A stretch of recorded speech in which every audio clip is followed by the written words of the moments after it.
Welcome to the Two Disabled Dudes podcast. We believe life is about how we react.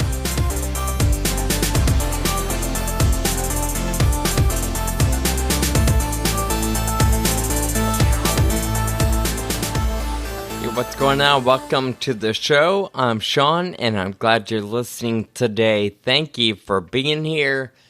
Kyle, what's going on today? Do you do laundry during the week? Because today is Sunday. I was doing my laundry and I was like, holy cow, it's overwhelming. I need to do this during the week, but I never do. So, no, I don't do it during the week. But my question for you is, overwhelm me because you let it pile up for more than 1 week, or do you do it every weekend? You know me too well, man. So I do it once a week, right? My day off. So typically Sunday or Monday. Like right now, we're going to be sitting in front of the computer for a couple hours, so I'll try to run a cycle. But I only do one load, and I'm done. Unless it's, it's time to catch up on towels and sheets. Then sure, every now and then it's 2 loads. Right. Well, yeah, this what are week. You doing like once a month? Well, I mean, I was away for a week last week. We had a ride taxi at Dallas last week.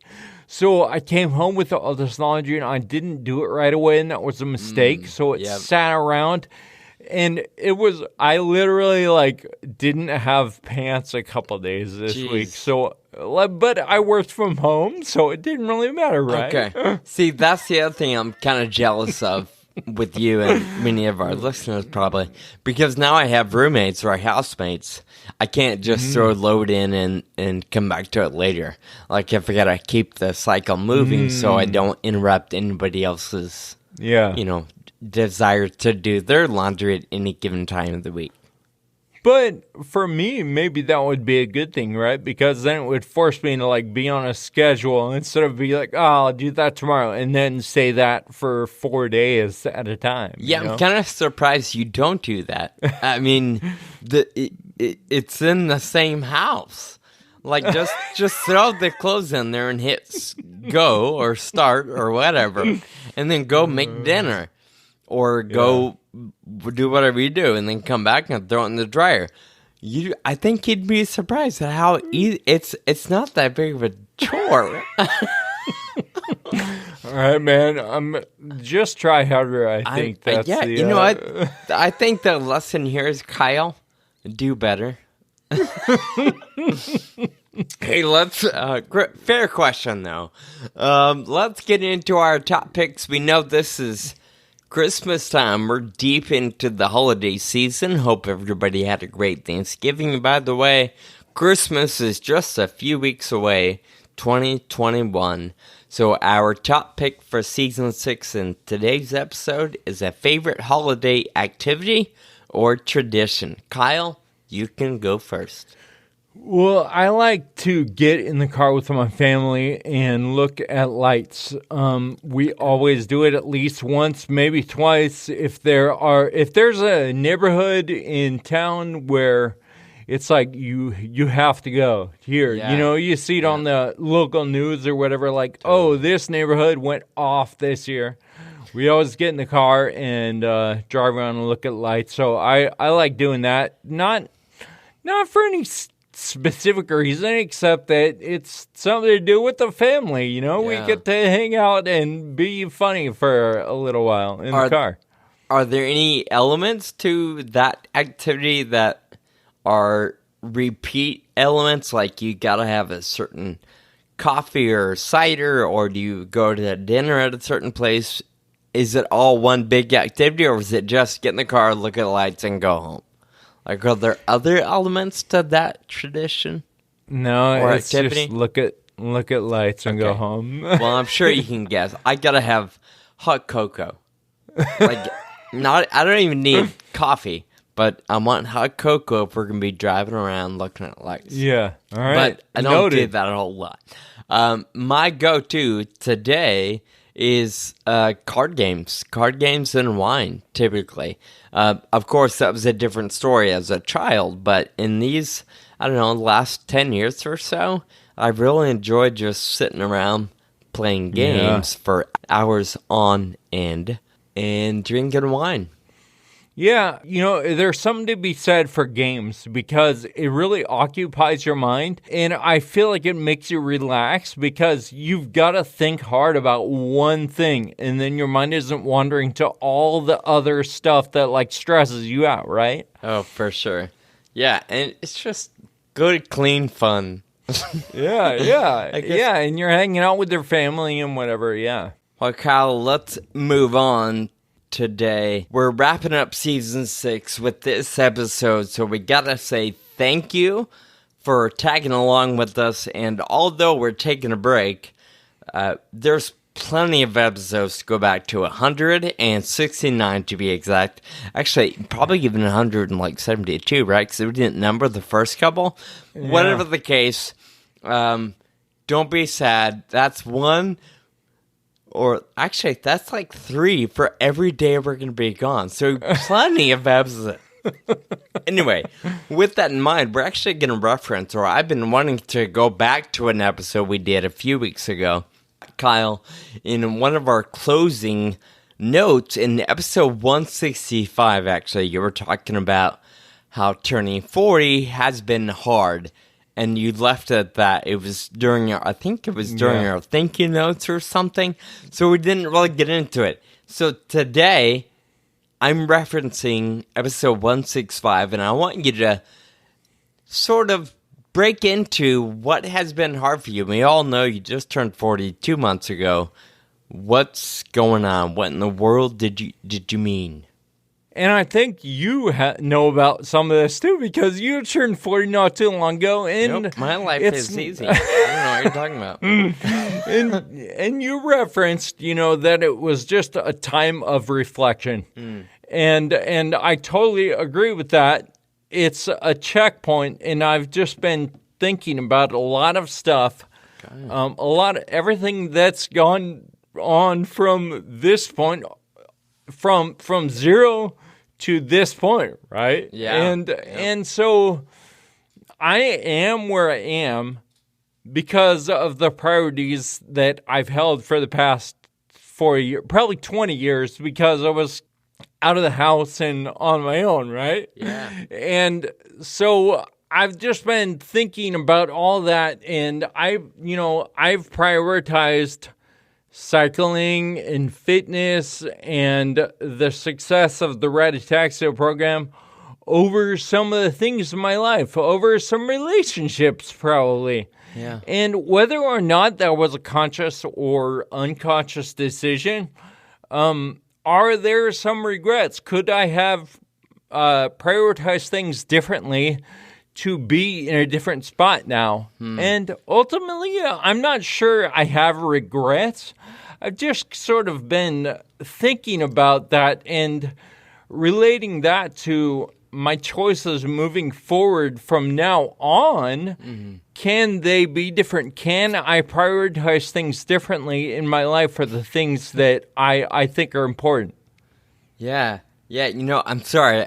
You've got me stuck on that no regrets comment, right? And have you seen the Snickers commercial where the guy gets a tattoo? No regrets? You've seen that, right? If not, if we can find it on YouTube, we'll link it in the show. You guys are good. It's just a silly tattoo. Anyway, I kind of want to, let's chat about that for a second. I wonder if saying you have no regrets, not you as in Kyle, but anybody, I don't have any regrets. Is that a thing because, that's what we're supposed to say? Or is it truly that we don't have regrets? Because I think about some things in my life, and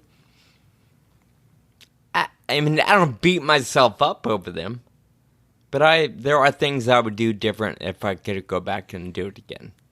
Yeah, I feel like when someone says no regret, I have no regrets, they're like, I'm better than you. Yeah, good I point. feel like, No, my life like they're has been trying to perfect. make you feel bad, right? And so, because I don't think it's possible. And I don't think regrets are bad because they teach us Totally. that we can change things if we want Yeah. something different, right? Yeah. Is there one thing that comes to mind? So for me, the one very tangible thing Besides is, that tuxedo you bought?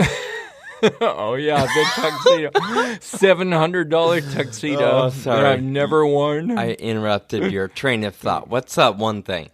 The one thing, especially with the age thing, now that I'm 40, is that I never had kids, and is that something I regret? Or am I just looking for an excuse for that to be okay, to let go of that? I've been thinking a lot about it, and if I prioritized having kids, I think I would have made it happen. Yeah. But I did not, and I never really made the conscious decision, oh, I don't think I want to have kids, or no, I don't think, but I don't want to have kids, right? Yeah. I never really made that conscious decision either to myself or outwardly. And so I'm trying to figure out if that's a thing where I just didn't make a decision, so I'm questioning it, or if it's a thing where I never really wanted kids, but I just never made a decision, so I don't know, and I'm still questioning, right? Is that not? Yeah. Yeah. Makes sense. Thankfully, 40 years old, like you're old, man, but you still got time, so it's not too late. But yeah, there's certainly that thought process of it's going to be true for everything. You didn't necessarily make a decision or an intentional decision, but if you don't work at it or prioritize it or make it a thing, it doesn't happen by accident in most cases. Right. Yeah, and I guess I was operating under this notion that, oh, there's time. I can make the decision later. But and whether or not there is still time, right? That's something that you just said, like it's not too late.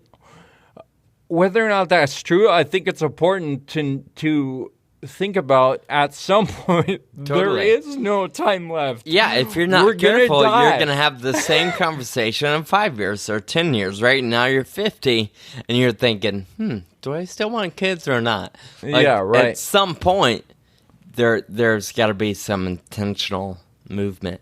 But, especially when you think about relationships or kids, I feel like most people will tell you, I didn't see it coming. I wasn't looking for my lover. I wasn't looking for a relationship. But then all of a sudden, they're getting married, right? They accidentally fall in love. So maybe that's part of the issue with relationships specifically. There's this notion somewhere in the back of our heads that it's just going to happen, right? The one will show up in your life. And isn't that so annoying? Because you and I both know, and a lot of what we talk about is that you have to put intentional effort into something. And so when it comes to relationships, and you're right, that is like the overwhelming feeling you get is that, oh, it'll happen if it's supposed to. And then, all right, I never put intentional effort into that thing because it's just supposed to happen. So now where are we, right? Yeah. It's a good point. I like your train of thought there. I want to go back to the point you made when you said it's not too late. Maybe there is still time.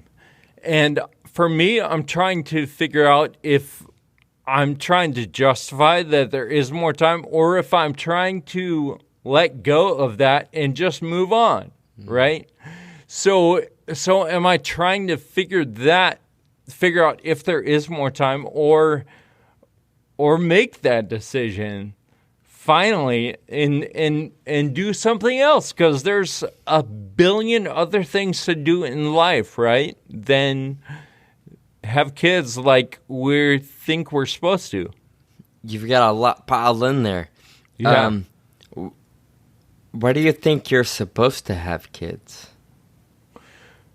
You know what? It's honestly because I feel like you hear all the time, oh my gosh, my life changed when I had kids. Yeah. Like, I didn't even know how to feel affection towards, I don't know, like your ability to care and be committed and all this stuff changes when you have kids. That's what you hear all the time. And people are always talking about how much work it is, but how infinitely rewarding it is. And I want that feeling, right? We all do. You know, you could go get a puppy. So, my question for you, why haven't you made it a priority? It as in, you know, dating, relationships, and moving forward with a family. I'm going to get you in trouble. I can feel it. I think that I have justified it in my head that I'm doing something different with my life as far as, you know, rataxia and FARA and rare disease and all these things. So that's one of the things also that has been haunting me a little bit. It's like people figure out how to do both. Like, why couldn't I do both? Have a family and kids and do all this other fulfilling stuff, career type stuff. And I justified to myself that it's one or the other, which it's probably a flawed thought. Maybe not. I don't know. I'm just just asking the question, I suppose. But you certainly made me introspectively challenge myself with why maybe my priorities are what they are and not something else. And for me, I'm just talking out loud here. Not saying that's right or wrong, but I feel, in a sense, oh my gosh, I feel like we're getting into a counseling session. Let me preface this, listeners. I'm not looking for accolades or encouragement or affirmation or emails. But there's a part of me that feels like I missed the mark somewhere. You know, just turned 40. Don't have how, you know, I don't own a home yet. I still feel like in one sense I'm living the college life, right? Still single, still trying to just figure out what I want to do with my life. And there's a part of me, maybe that plays into why, you know, I don't look for a significant other or pursue certain aspects. You know, I think my job is just a job, not a career. And I feel like I haven't quite landed where I'm supposed to land. Maybe I have. Maybe I haven't. But I'm not convinced that I have, if that makes sense. I don't mean to take the conversation on a total left turn there, but it just makes me think, why am I where I'm at? And am I satisfied with it? Or what am I doing about it?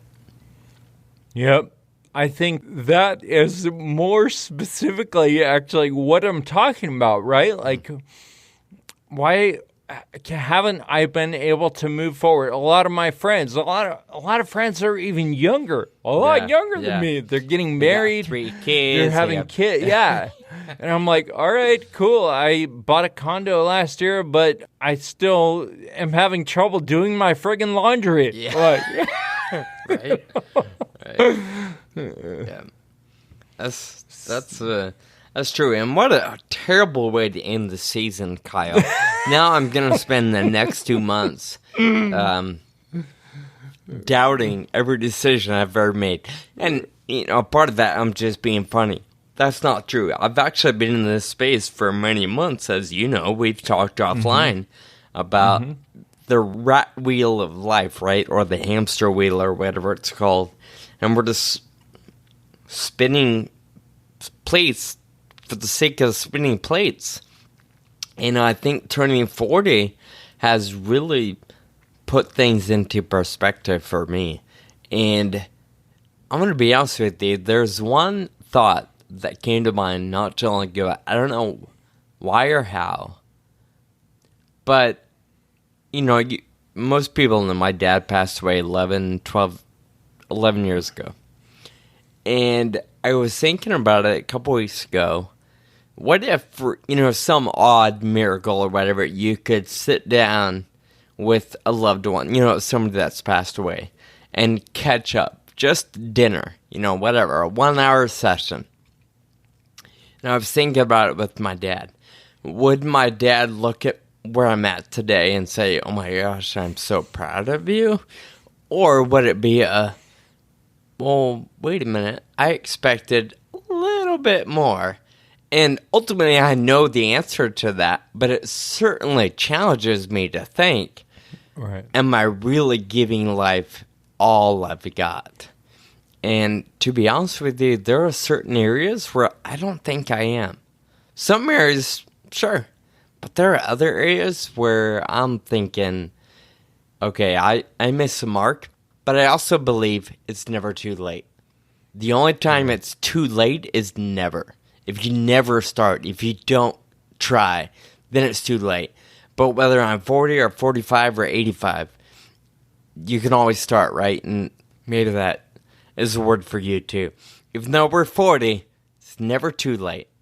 Yeah, I had a conversation with a friend early last week, and she was saying, I understand what you're talking about, but you have to figure out what you want, and you have to go after it from now on. Yeah. Everything happened in the past, whatever, but from this point on, or whatever, you decide to start tomorrow or next week, you got to go after what you want. And you know what? I think that's the hardest thing, is figuring out what I want, right? And being okay with it. Yeah. Because what you want may not be the social norm, or may not be what your parents want. And I don't mean Mike and Diane, but I mean generally speaking, our families have a certain expectation. Friends, your career, your boss, everybody wants you to do certain things or move in certain directions. And I think part of the rub is come to terms with what you want and how maybe it's not what people that are significant in your life also want. So you got to wrestle with how to continue those relationships, or to try to get them to see beyond their little expectations and to see your vision for your own life. Yeah, I agree. So 2 thoughts there. One is that when I had this conversation with my friend, she said, you've got to decide what you want to do. And whatever that is, I'm behind you 100%. Nice. And, that really gives me permission to be like, all right, like it's up to me. Yeah. And the other thought, Sean, is that something that you brought up a couple weeks ago, or when we spoke to James Miller, and he said, has anyone ever told you that you're a burden, or told you that they don't agree with your life? Maybe that's one thing, too, is that we make assumptions that our family is not going to agree, or our friends are not going to agree, and that may not even be true. Yeah. That's good. That's good. I wonder if that's the hardest part. I think it's one thing to dream and dream big, and it's the challenge is, how are my loved ones going to respond to that dream? Are people going to be like, oh my God, yeah, let's go for it, and let me know how I can help? Or are people going to laugh at me and say, you can't do that. You wouldn't be any good at it, or whatever. And thankfully, I haven't dealt with that personally, but I still think it. Yeah. Yeah. And how do we confirm those things that someone thinks this way or the other, right? It's just a matter of conversation and well, do we need to confirm those things? I mean, ultimately, who cares? But I mean, Kyle, I don't care what you think about it, in a to an extent. But you were just saying that that's a thing that occurs to you first. What are my friends going to think? What is my family going to think? And so, either that doesn't matter or it does, and you figure out what it actually is. Yeah. I mean, my gut reaction is it doesn't matter. However, I don't know how to shake it. Yeah. So that's fair, yeah. Deep down, we all know, people tell us all the time, it doesn't matter what everybody else thinks, so, right? We've said it. But deep down, there's a grip on it, with loved ones and family and friends and whatever. So. Absolutely. So I guess Kyle and I obviously need help. So if you got any, let us know. Yeah. If anyone has insight on the meaning of life, we'd love to hear it. We know we're not the first ones or the only ones to be, addressing big age landmarks or questioning what we do and how we do it. And Sean, ultimately for this conversation, I hope that other people can hear it and relate. Well, partly I hope that because I hope we're not the only ones thinking these things. Yeah. But also, I think it really helps to understand that everyone's going through this. Yeah. No one knows what the heck is going on, and we're just trying to figure it out. Everybody's got a story. So my takeaway from this discussion is that we are in charge of our own lives from here on out. Things happen in the past, and we can learn from those. We're not going to change them, but we can decide what we want from here on out. And for me, I still am not sure exactly what that is in many aspects of my life, but I am committed to figuring out what it is, thinking about that, really being introspective and figuring out what I want for the rest of the time I'm here on Earth.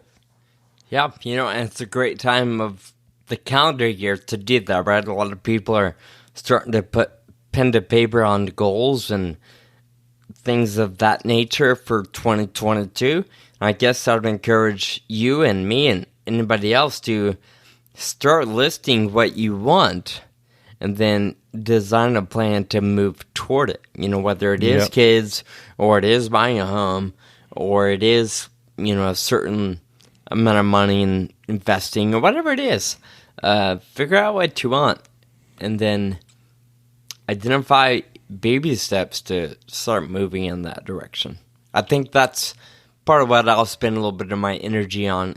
Instead of goals for, reading 10 books or whatever they commonly are, I might make a list of what I think I want today, 5 years from now or 10 years from now. So can we both commit right now to making that list and presenting it next season? I can commit to making a list, and I'll commit to sharing some of it. I just don't know what's gonna. We can talk about the experience of creating that list. Yes. So season 7, we're gonna kick it off with talking about the process of identifying what we want in our ripe old age of 40. Yep. Sounds good. All right. So, Sean, let's wrap this up with our thank you notes. Who do you have to thank this episode? I'm going to say two. A general thank you first to you, our listeners, for allowing us to have conversations just like this one. Sometimes we just ramble and deal with some deep-rooted things. I don't want to call them issues, but things that we all struggle with, right? So I want to say thank you to folks for allowing us to do this for the last 5 years. What an incredible journey the Two Disabled Dudes podcast has been for us, and I believe you would say the same thing, Kyle. My official thank you note is going to go to Linda, a friend of my mom's. She lives in the same town as my mom, and Linda is one of those ladies who constantly bakes and cooks for everybody else. Every time I go to visit my mom, and even my brother, who's in a rehab facility not too far from my mom, Linda's constantly baking brownies or cookies for my mom to take to my brother, or when I come to town, she's delivering something for my own sake. She knows I love brownies, and she makes brownies probably every time I visit. So, a big thank you to Linda, such a sweetheart of a friend to my mom. Awesome. My thank you note goes out to the FA community in Dallas, Texas. We recently had Ride a Taxi at Dallas for the first time since the pandemic. And before the pandemic, we got rained out. We weren't able to ride. And it was more than rain. It was the lightning and crazy storm, right? If it were just rain, we would have been out there. But anyway, the point is, we weren't able to ride in 2019. Obviously, 2020 happened, and now we're back. And I don't feel like the community was discouraged by those two events. And we raised $185,000 in 2020. We didn't even have an event, and everyone really showed up. Yeah. This year, we raised over $160,000, and after not even being together for a year and a half. And so it's just really incredible. I appreciate the resilience in that community and just the commitment to making things happen. So thank you. Awesome. Nicely done, Dallas, and the surrounding areas. So, again, thank you for just letting us ramble a little bit today. Thank you for sharing in our journeys on a weekly basis. We'd encourage you to check out show notes. Stay connected with us over the next couple months on social media or email or whatever you like. Kyle and I are going to spend time with family and ourselves and friends and just kind of rebooting a little bit. So stay in touch with us on Instagram or Twitter or whatever your favorite platform is. Christmas is just around the corner. We hope everybody enjoys the holiday season. Happy New Year. Calendars are hitting the store, so be sure to get yours. You can find those online.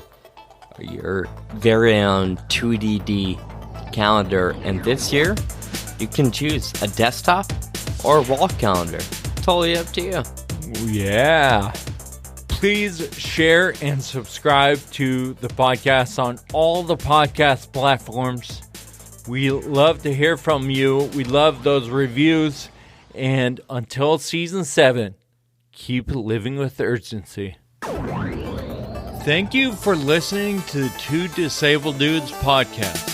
This show is possible with your support. Visit twodisableddudes.com to donate. Connect with us on Facebook, Twitter, and Instagram. And be sure to subscribe on your favorite podcast app.